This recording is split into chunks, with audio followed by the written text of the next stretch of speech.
पहले मुस्कान, फिर सोनम और अब ग्वालियर की पूजा जाटव। नाम में मासूमियत पर इरादे शातिर कातिल से भी ज्यादा खतरनाक।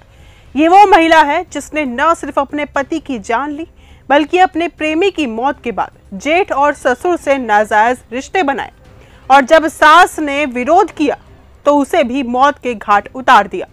ये सनसनीखेज वारदात उत्तर प्रदेश के झांसी में सामने आई है, जिसने पूरे इलाके को दहला कर रख दिया है। पूजा की पहली शादी एक रेलवे कर्मचारी से हुई थी। शुरुआत में सब सामान्य था, लेकिन जल्द ही झगड़े बढ़ने लगे और एक दिन उसने अपने ही पति पर जानलेवा हमला करवा दिया, जिसके बाद पूजा को जेल जाना पड़ा।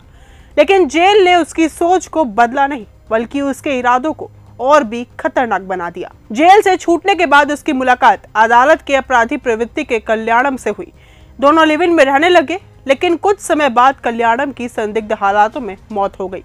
इंसानियत के नाम पर कल्याणम के पिता अजय राजपूत ने पूजा को अपने घर में पनाह दी।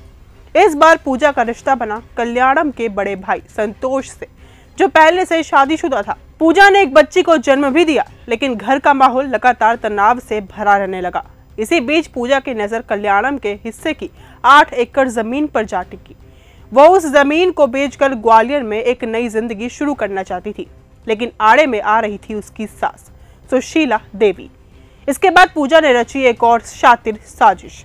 इसके बाद उसने अपनी बहन कमला उर्फ कामिनी और उसके प्रेमी अनिल वर्मा को इस क्राइम में शामिल कर दिया। 22 जून को पूजा ने अपनी बेटी के जन्मदिन का बहाना बनाकर अपने ससुर और जेठ को ग्वालियर बुलाया और अगले ही दिन 23 जून की सुबह कमला और अनिल को झांसी भेज दिया। झांसी में सुशीला देवी को पहले नशीली दवा दी गई और जब वो बेसुध हो गई तो उसका गला घोट दिया गया और फिर घर से नकदी और गहने लूट लिए।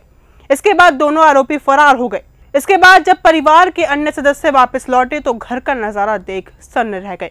पुलिस को जब इस मामले की खबर लगी तो जांच में पूजा की खूबसूरत मुस्कान के पीछे छुपा एक खूनी से सना चेहरा सामने आ गया। पुलिस की पूछताछ में सामने आया कि पूजा का अतीत अपराध की दलदल से भरा हुआ था।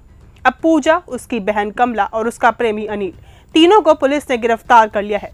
लेकिन ये सिर्फ एक क्राइम केस नहीं था, ये एक सुनियोजित साजिश की दास्तां थी, जिसमें लालच, हवस और स्वार्थ ने इंसानियत को तार-तार कर दिया, रिश्तों की परिभाषा को कलंकित कर दिया। अब सवाल यह है कि क्या पूजा सिर्फ एक अपराधी थी या फिर उसने कानून, समाज और रिश्तों सबका मजाक उड़ाते हुए एक खौफनाक उदाहरण पेश कर दिया है। अब आप क्या मानते हैं कि पूजा को इस मामले के लिए क्या सजा मिलनी चाहिए? अपनी राय कमेंट में जरूर बताइए। फिलहाल इस वीडियो में सिर्फ इतना ही। देखते रहिए न्यूज़ गंगा। धन्यवाद। ऐसी ही खबरों को सुनने और देखने के लिए सब्सक्राइब करना बिल्कुल मत भूलिएगा चैनल न्यूज़ गंगा। खबरें अच्छी लगी तो लाइक का बटन दबाना बिल्कुल मत भूलिएगा। कमेंट बॉक्स में टाइप भी कर सकते हैं और हाँ, शेयर करना भी बिल्कुल मत भूलिएगा।